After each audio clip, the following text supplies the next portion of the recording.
For how long queer audiences have been asking for more representation and for how long conservative audiences have been complaining about it, you'd think we'd have gotten further along in terms of normalizing it by now, wouldn't you?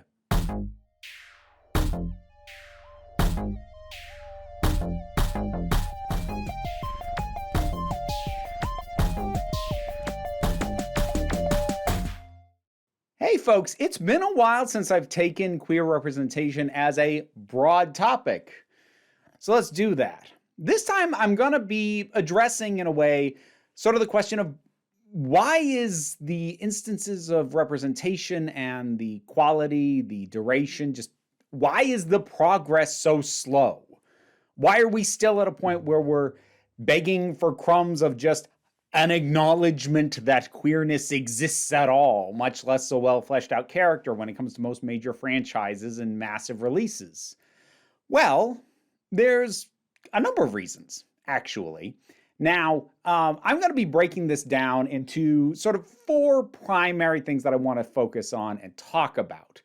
Some of which I've actually talked about before, some of which I haven't. One I don't think I've seen really anybody address, but occurred to me that I feel like that's in the mix. I'll tell you what I'm not going to dwell on, though. And that's the question of morality. And what I mean by that is anyone who's going to make the decision to either include or not include queer representation, when that decision is being made by a large entertainment company, the likes of Sony, Warner Brothers, Disney, Paramount, etc., morals do not enter into this. So I'm not going to get into the weeds of saying, well, maybe they believe it is morally correct to include something like that. I don't think that's part of anybody's process. Companies, by and large, are amoral entities. And by amoral, I mean just a lack of morals. They don't have them. And that pendulum kind of swings in all directions. Sometimes it means they'll do the right thing because they have no reason to think that that's the wrong thing to do. Sometimes they will fail to do the right thing because it being the right thing does not carry weight inherently. Now, nobody get into instances of well, what about this company or that company? Basically, any company that isn't run by a single individual or a family, morals aren't the question here. If it's run by a board, if it's run by a CEO who doesn't own a majority share and didn't found the company themselves, morals aren't into this. The most that morals enter into any company's calculus on whether or not to include something like queer representation only goes as far as how does the inclusion or lack of inclusion affect our image and the impression that we have morals. That is as close as they come to caring about the moral value of whether or not it's good to include representation, is whether or not the image of having morals is in their interest.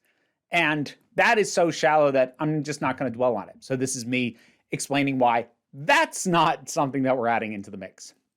There are, however, as I said, 4 major areas that I think do impact the frequency, the degree, and the depth, for lack of a better way to put it, of the representation that we are or aren't getting. And I am going to be looking at this in the way that I believe these corporations look at it. I'm not going to say that this is the way they should be looking at it, but again, we're not getting into a moral thing here. This is just me analyzing why we are in the situation we're in. First thing that they need to take into account is the risk or benefit of audience appeal versus audience alienation. And the metric on that is pretty simple. Is the gain of new audience or the solidifying loyalty of an existing audience worth more to us if we include queer representation than the potential loss of audience from whatever audience members we alienate by doing this? And that is honestly the fairly standard metric that most of these things are measured by. Do we get more than we lose?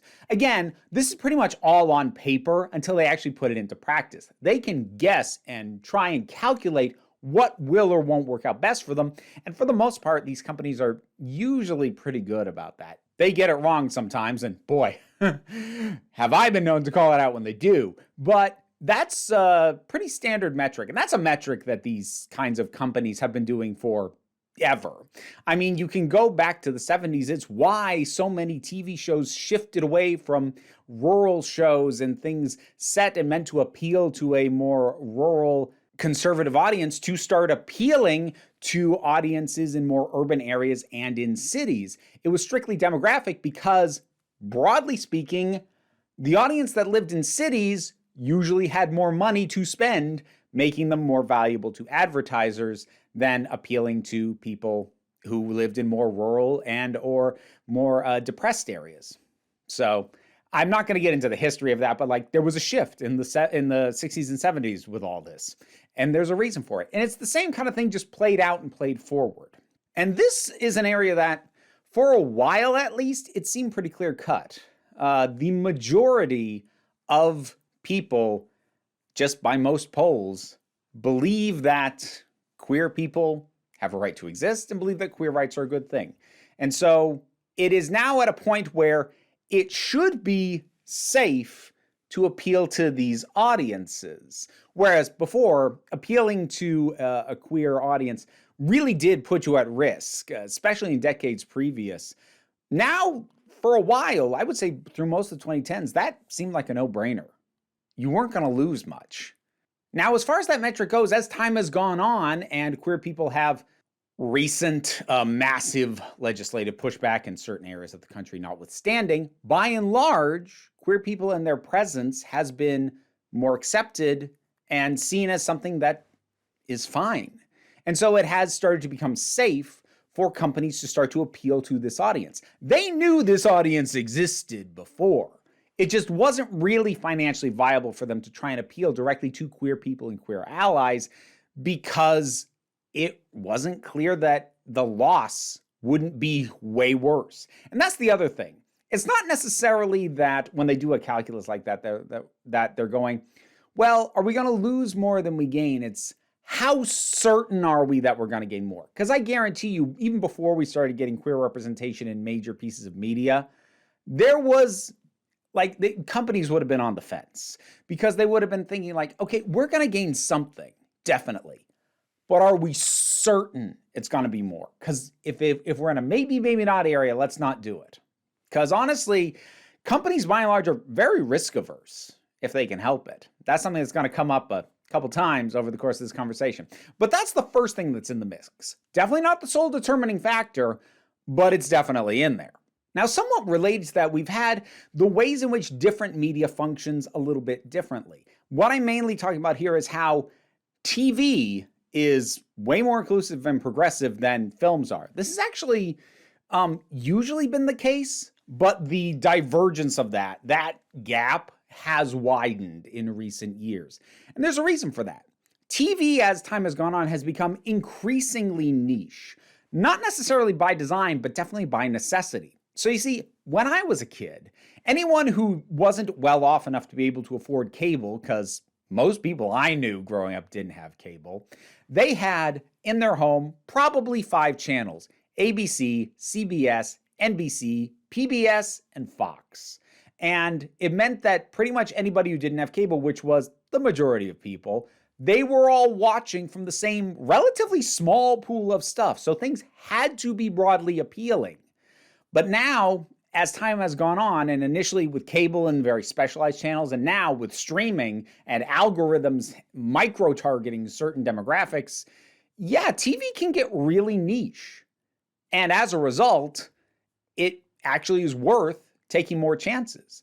Because if something like Netflix or Hulu or whatever wants to make a very queer-friendly show, the algorithm is going to help ensure that that is really only put in front of the eyes of queer audiences. Like, some conservative people will still find out it exists and get annoyed, but it's not the same as like back in the 80s or 90s when major networks started putting any of that kind of material on there, because that was being seen by people who were definitely not okay with it. That was guaranteed that it was going to be seen by people who did not want to see it. So it was a bigger risk to do back then. Not so much now. There's other reasons that TV tends to be more progressive, and you get more not only instances of representation in TV and streaming, but you also get way more queer creators, you get much deeper characterizations, way less tokenism, and a big part of that has to do with the fact that there's less money involved in TV and streaming. Not necessarily collectively, but on a per project basis. It costs less. It makes you less, but it also costs less. The cost of a season worth of television is not that much, especially compared to something like a true proper Hollywood big budget movie. And part of the things that help mitigate that is with television, you don't need necessarily a big name star or a big name director. You can swing a bat with a smaller budget on more out there ideas or new voices or actors who are unknown and are also consequently significantly cheaper. Again, it's that sort of risk assessment. There's less financial risk involved in television. Plus, there is so much content constantly demanded by streaming services, especially at this point, that you are never, ever going to come off bad by just having more stuff out there for people to find. Worst case scenario, it doesn't do well, you don't get a second season, you try something else. It's not really a thing that a failed TV show could sink a studio or a streaming service. Movies, on the other hand, are historically, and now again, even more so, significantly more expensive. And historically, a big enough bomb can kill a movie studio. Now that specifically isn't really going to happen now. Disney, Warner Brothers, Sony, even Paramount and Universal, they are too big. One bomb wouldn't kill them, but one bomb will cause them to have to massively change their plans and reorganize things because they really thought it was going to be good. And we've seen that in action in the last few years with major plan shifts that had to happen after the underperformance of things like The Amazing Spider-Man 2, Justice League, that version of The Mummy with Tom Cruise that was supposed to start the Dark Universe. Yeah, things can still go off the rails. And part of the reason for that is that at this point especially, streaming, for as much as it's good for, has kind of killed the mid-budget movie. And what I mean by that is pretty much anything released by the big entertainment companies at this point is a big budget, tentpole, probably franchise piece of work. Historically, there have almost always been big budget tentpole films, but there also used to be more in the middle stuff. I mean, you've had your indies, your cheap stuff, but in the middle, you know, in today's money, $20 to $40 million budget, you had your dramas, you had your thrillers, you had your mysteries. And some of these genres have almost entirely disappeared from movie theaters and exist almost exclusively on streaming because the studios only want the biggest returns. Now, that means that they're shelling out for the biggest budgets for their movies, but that's what gets them the biggest returns. That's your Marvel movies, your DC movies, your Star Wars, Mission Impossible, etc., etc. Now, the reason I bring up the money involved is because there's more money on the line. This is another part, in addition to the increasing niche nature of streaming, that these studios are more reluctant to put something in a film. Because in a film, they need it to appeal to way more people. These are all what are called 4-quadrant films. They are intended and really kind of need, given their budgets, to appeal to the 4 major quadrants and demographics, at least to some degree, if not as completely as possible.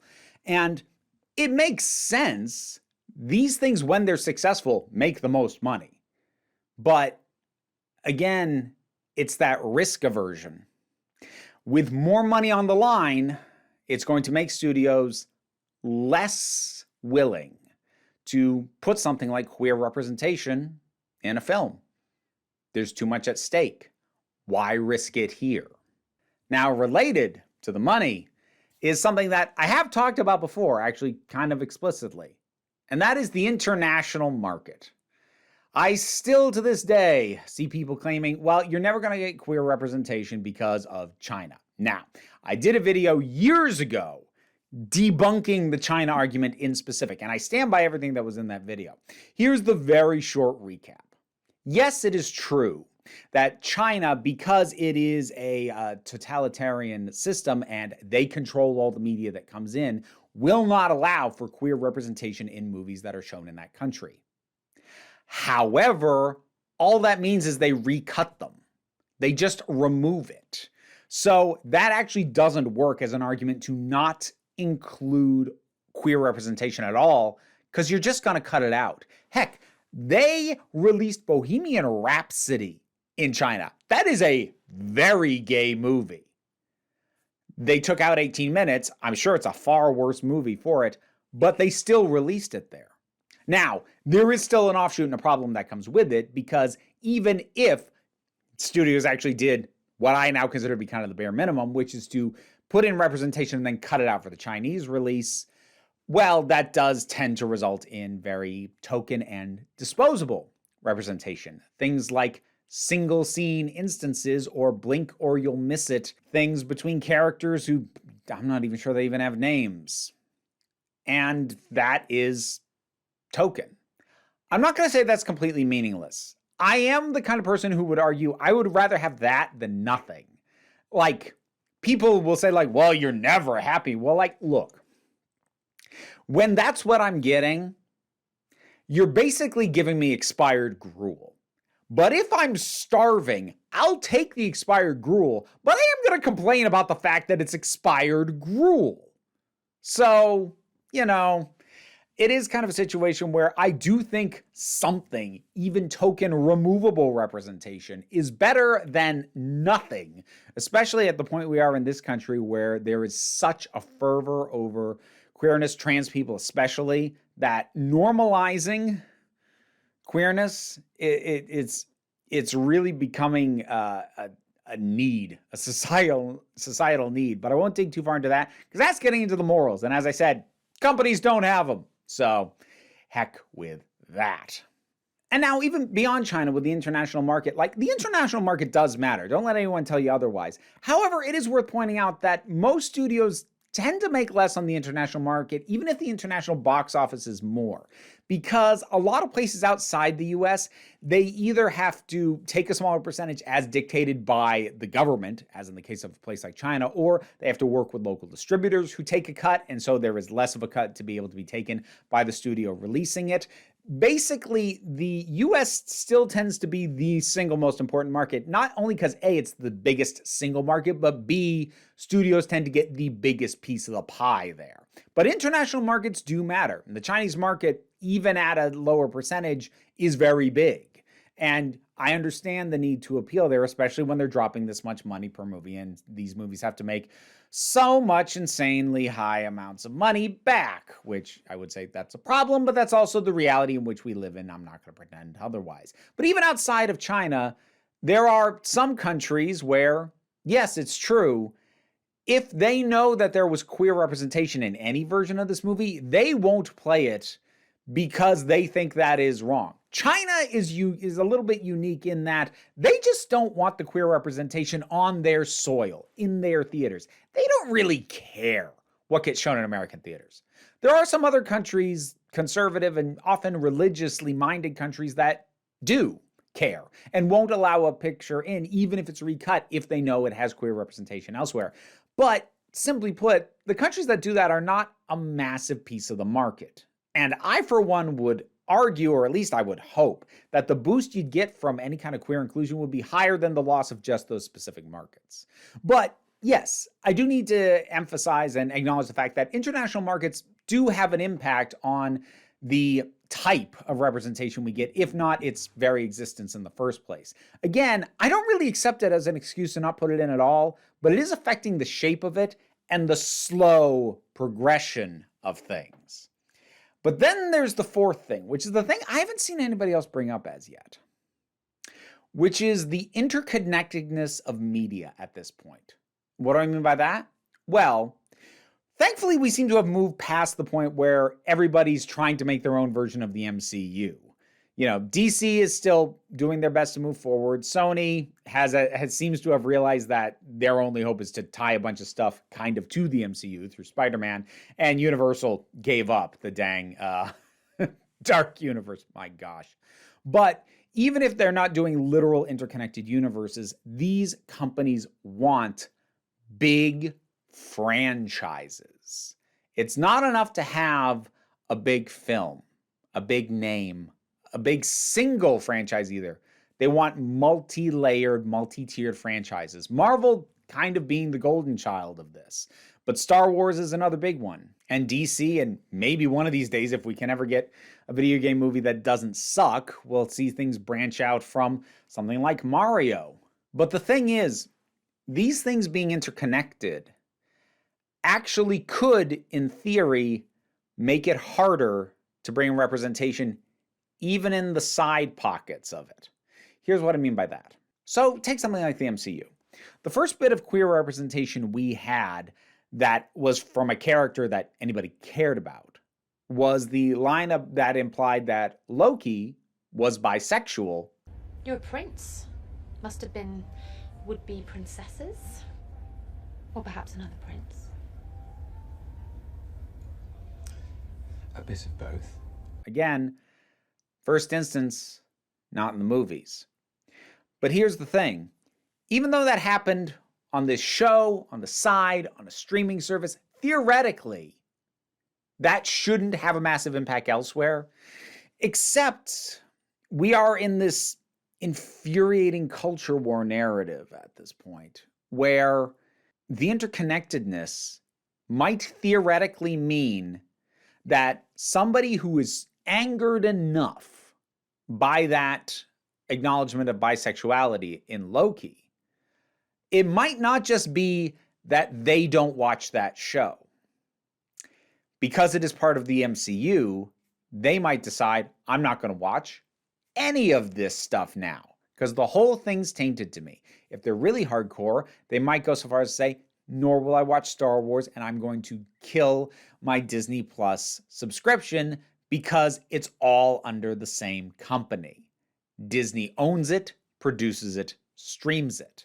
And so, one instance, theoretically, could turn somebody off the entire company brand. Now, does this actually happen? It's really hard to judge. There are certainly people who will often claim this sort of thing. You know, they'll claim, oh, Disney totally tanked themselves by doing this. Everyone's going to abandon it. Most indications is that's not true. My point here is not so much that this does happen, but that it becomes a new added concern in the mix on top of and basically amplifying the alienating of audiences concern. Where now just doing something off in its own show, because a little sideshow isn't just a little sideshow anymore. A little sideshow that is, you know, its own little niche thing happens to also be connected to the MCU or to Star Wars or to DC movies or whatever. Almost nothing is standalone anymore. And the things that are standalone don't get as big a push. Again, lower budgets, lower notice. But as much as is possible, new shows are going to try to be tied to these big, massive, expansive franchises, which means that there's a potential domino effect. One additional thing about the interconnectedness that occurred to me while I was editing this, while it may not be true that these studios are concerned about the domino effect that I described, there is the possibility that they could start using that interconnectedness as an excuse to not have more inclusion in the movies. Their first definitive inclusion of a non-heterosexual character was in Loki. And because of the interconnectedness, they can now claim the MCU has queer representation, even though it's been done off on the side in a part of the franchise that is not going to be seen by as many people. And that could possibly be used as an excuse to not include it in the movies, which has a much bigger audience. It probably doesn't help that the biggest inclusion in the movie so far was in the Eternals, which underperformed and not a lot of people liked. This is one of those we're going to have to wait and see how it pans out things. But part of me does worry that this is going to be something relegated to more niche media, which actually has a precedent, as you can go through old novels and comic books related to things like Star Wars, Star Trek, and find way more out there ideas and oftentimes more progressive ideas that would not be integrated into the main thing. So, to recap, why is representation moving forward so slowly? Well, money.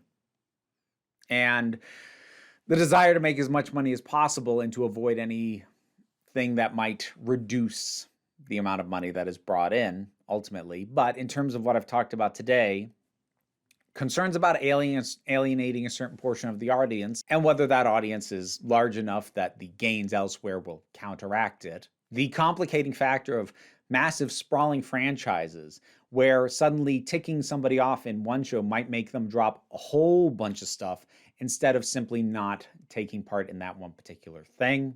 International markets, some of which really will not allow this kind of stuff in, and others who want it to be easily removable, resulting in less representation in general and way less substantive representation. And all of it even worse in film, because while TV continues to become more niche, films are becoming only bigger, more bloated, and need to make more money and appeal to more people with every single release. Why is representation so slow to get better? Concerns, discussions, and worries about all this. That's why. Will it keep getting better? Probably. I mean, we've seen with things like the pushback on Disney and the Don't Say Gay bill that rolling back is definitely not in their interest. But that, again, is probably part of why they move forward as slowly as they do. Because they seem to realize that once they've established a certain baseline of support, they can't really go back. Because once they go back, they're stuck in that place. Because if you initially show some support and some representation for a queer audience, but then roll that back, not have any, or in fact start demonizing that audience and giving the impression you don't care about them, that audience is going to remember, that audience is going to feel betrayed. And you probably won't win them back, not for a very long time. So, one final factor in all this. Sliding back, that carries some serious backlash. And they're seeing it. So every step forward is very calculated because they can kind of only move in the one direction unless they want to totally upend their general image of becoming more inclusive. It's one of those things that's weird. Conservative audiences will probably take back a brand or a company or a franchise that, even if it previously supported queer people, if it rejects them outright, conservative audiences will probably take it back because they'll consider that a victory and a win. Like, oh, you saw this as a mistake. Good for you. But those of us on the other side of these issues who believe in the importance of representation, starting to give it to us and then renouncing it, yeah, no, we're not ever going to trust you again. Not that we should trust you in the first place. You're a corporation. You have no morals. That's the main thing I want you to remember in all this. Corporations, despite the legal fiction that exists to treat them otherwise, are not people. They have no morals. And yet I have to keep talking about them because they control way too much. And I'm just trying to be a pop culture channel. Anyways, what are your thoughts on all this? Whatever your thoughts are, drop something down in the comments. Let's talk about it. Patreon is how I am able to do this as my living. Any amount that you can support me with is of immense help.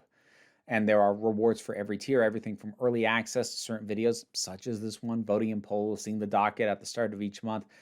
But even if you can't support me that way, like, share, subscribe, check out links to other things I do, like on Twitch or TikTok or what have you. But don't worry too much about it. What I want you to remember is that you are beautiful, you're valid, and you are loved. You're the council. I'm just running the meetings. And until next time, this council is adjourned. Hey, end credits time, which means I need to shout out some patrons. This time I'm going to be shouting out Robin Moore, Zubin Litfala, Tarak, Oliver B., Melinda Walters, Imudelki, Leo the Boy, TT, Fernobulax the Poodle, Zach Paul, Idolin, Tracy Scrabbit, Vincent Paul Bartolucci, Angry Kasparov, Toku BL Hoovian, Adam RDL Taylor, Shane Ross, Shayla Gourlay, and Brendan LaRose. You want to hear me mispronounce your name? Check out rewards on the Patreon. Thanks for all your support.